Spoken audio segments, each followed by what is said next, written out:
In politics, you're either on message or you are losing. Let's get to it.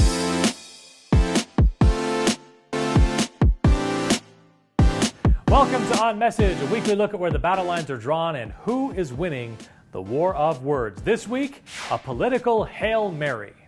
Now, one of the few interesting races in Utah politics is up in Davis County, where six-term Republican House member Stephen Handy is still running to retain his seat, even though his name is not on the ballot. Now, Handy made the curious decision back in March to leave his political fate to the delegates, despite the fact that he's seen as one of the more moderate Republicans in the body, and in recent years the delegates have become generally allergic to moderates.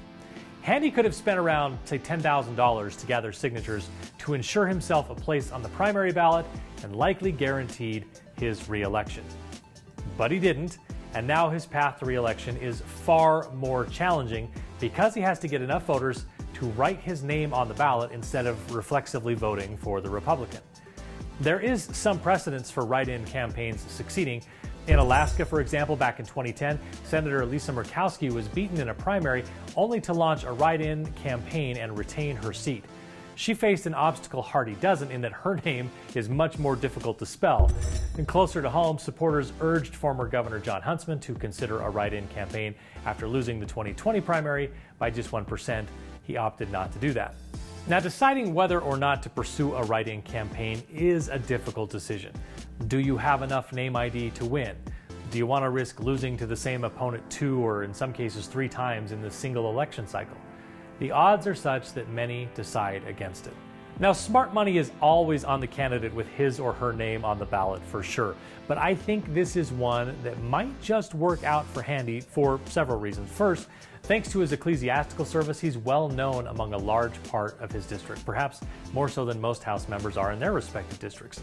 Second, he's been in office long enough that he also got some name recognition that way.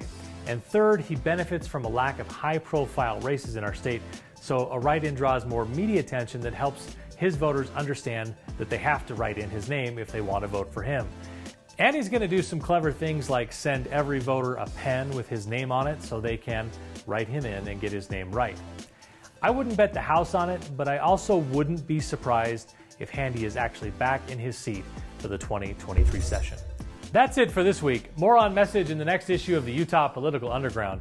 Make sure you visit the site to sign up for our weekly email update. You can find more On Message videos, in-depth Utah political stories, plus podcasts and more at utahpoliticalunderground.com.